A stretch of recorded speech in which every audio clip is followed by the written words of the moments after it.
should I tell people whether he was able to do it or not, or should I make them go to look at the article or the video? Before you get there, Aaron, I got a special guest for you. Oh my God! Oh, holy shit! I couldn't do it. Oh man, you gave away the beat, dude. I did. I gave it away. There it is. I had to say it before y'all did because I failed.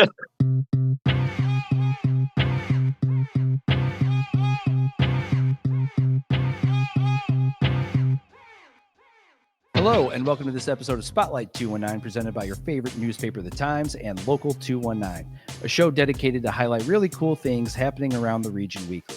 On today's episode, we are joined with Frank DiBartolo of Royal Pools G2 Landscaping to talk about an awesome charitable endeavor they're launching, Lauren Zurbriggen of St. Jude House to talk about their 30th anniversary and their annual event, Stand Up for St. Jude House, and the Times food beat writer, Aaron Dorman, to chat about eating a full deep dish pizza at Batista's.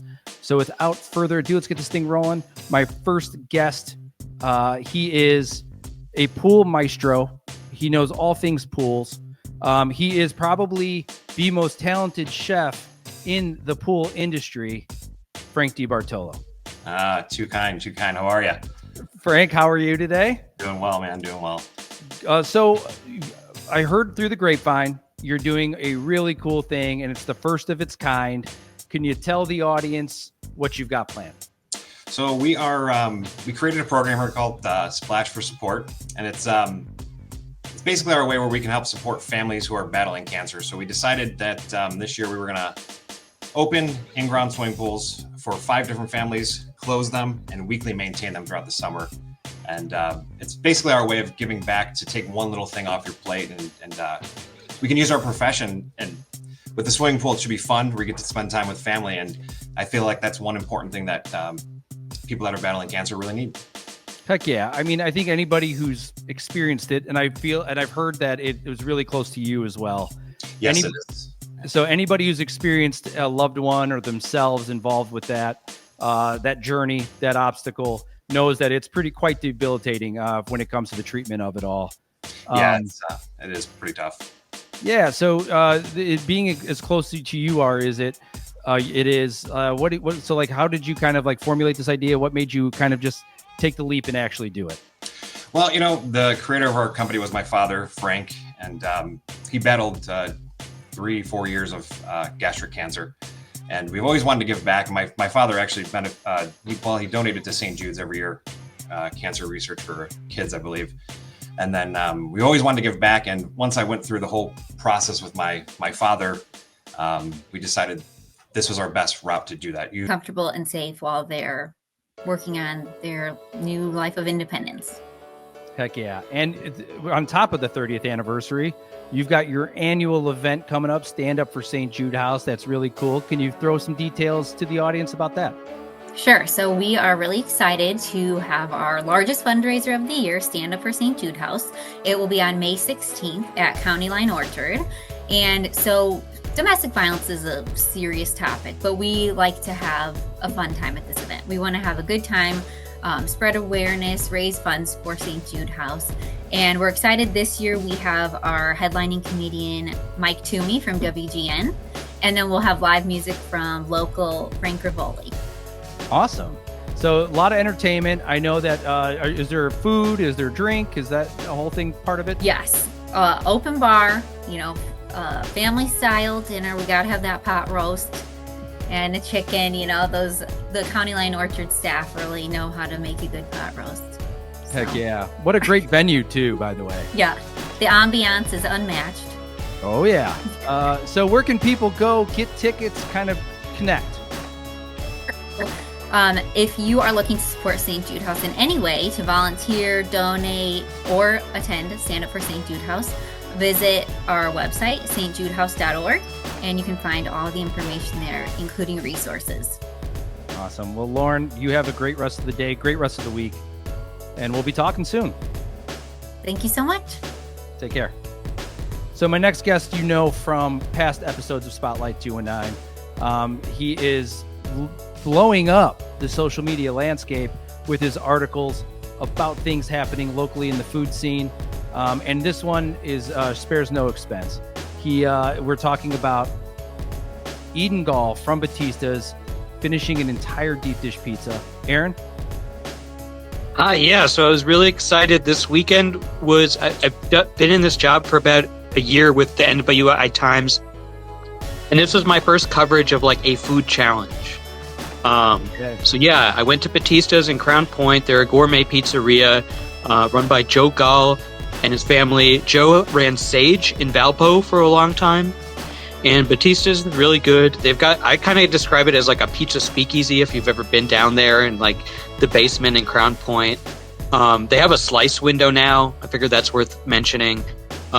You can go by. But anyway, so Joe's son, Eden Gall, who works and makes pizza and has been running the Crown Point place, he decided on Saturday night he was going to attempt to eat an entire large version of Batista's deep dish pizza.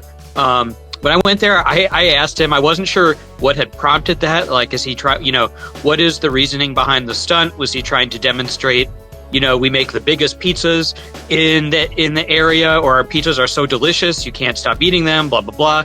No, Eden told me he was just trying to win $20 from his uncle. He had made a bet with that he couldn't do it.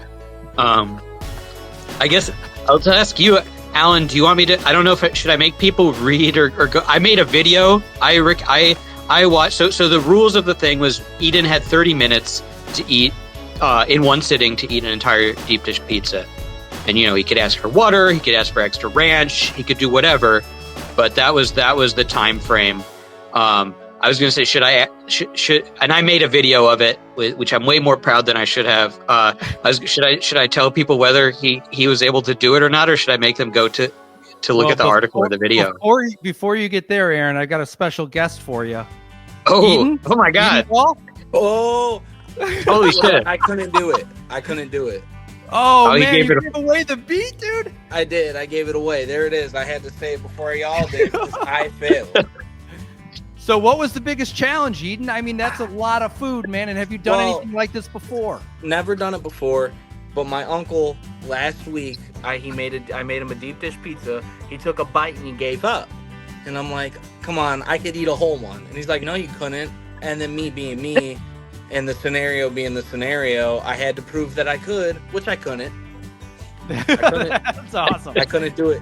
So it's just a friendly bet. It was a 5-pound pizza. I think no one could really, 5 pounds of food is crazy, Yeah. for anybody. And then me here, I really only eat like 3 slices of our pizza anyways, but I thought I could do it. And what was the time allotment? How long did you have? 30 minutes. I feel robbed. I should have had an hour, maybe 45. Well, it's the first time, right? So maybe now that give me there's an a couple hour. adjustments, and then Right. maybe Mhm. is You this would something think. you're going to open up to the public at all, or no? Yes. We're going to work on it. We're making t-shirts. It's going to say, I got sauced at Batista's, with like a AI of someone covered in sauce. But I got to work on, I think, maybe 25 minutes. That's it. The pizza it looked really delicious at the outset. I will say that by the time was at the 20-minute mark or whatever, it had been a little bit mangled. I quit Or at 15, yeah. I mean, it's not. I was there's trying to definitely be you know generous. No generosity here. I mean, Okay. it's a lot. It's huge. And then me personally, I don't know what I was doing, so I went a little too hard because in the first 4 minutes, I almost had half that pizza gone, and I had 30. I should have taken my 30. I got greedy. Well, you live So- and learn. You do. I won't do it again. Aaron, and you made a video that documented the entire experience, right? Yes. And where can people find that? That's great. Where can people find that? They can find it at nwitimes.com. I guess if you Google Batista's deep dish pizza, it's embedded in the story as well. And it's on Facebook. If you go to our NWI Times page and you look through there, when did this run? I think on Monday. So yeah, On Monday, but- I picked the paper up at 1 a.m. at a gas station. I did. On the way home, I stopped at the Speedway. I said, "Where's today's paper?" yeah, it has Right down a there. beautiful I black ripped and it white open. Mhm. spread. Yeah. Okay, I It's hope of you. I think there's one I got a shot of you basically Yeah, you're laboring through it. I don't think I have it in here, but yeah, in the second shot, it's the defeat. oh So, no! Is that going to be framed and hung in the Batista's restaurant? I have a lot of Times papers that I've just taped. This will be the first one I'm going to sign it too. I'm going to sign and frame it. And if anyone wants their paper signed, I'll do it. Awesome. Well, You come find on it at through home. the slice window. Bring your newspaper. Grab a Bring the slice. slice window. I'll sign the paper. Batista's is by far one of my favorite hidden gems locally. The Thank pizza you, thank you. insane. It's been awesome to watch your guys' development over time. You guys still doing the sandwich shop, Eden? So we got rid of the area that the sandwich shop was in, but we've kind of incorporated it. I'm going to say this, it's going to sound crazy, but like Cracker Barrel-esque kind of vibe. So like all the stuff you could buy is just everywhere. So Awesome. like you could walk around, we got the flour, the shells and all that, and we still do the sandwiches. I better be able to buy some puzzles and things the next time I'm in. No, not that Cracker Barrel. You're not getting the toys and the bears and just Italian ingredients. Well, awesome, guys. Thanks for joining this week. I really appreciate it. Great job, Aaron. Good. Not so great job, Eden. I had faith in you that you were going to finish that whole thing. So Don't have faith in me. I couldn't do it. Couldn't do it. tell your dad I said hi, Eden. I will go see him in Cedar Lake, our new location on 13050 Wicker. Heck yeah, man. Well, thanks for joining, guys. Thank you. I appreciate Thank you. it. So thanks for watching this episode of Spotlight, and special thanks to our guests again for joining. To find out about all things happening in the region, go to the Times website at nwi.com or on their socials. And please check out our Eat Local 219 app, both on iTunes and Android, to check out our amazing local restaurants, make reservations, or get amazing deals from those restaurants directly to your phone. New episodes drop every week on Thursday, so be on the lookout. Thanks again for watching, and have a great weekend.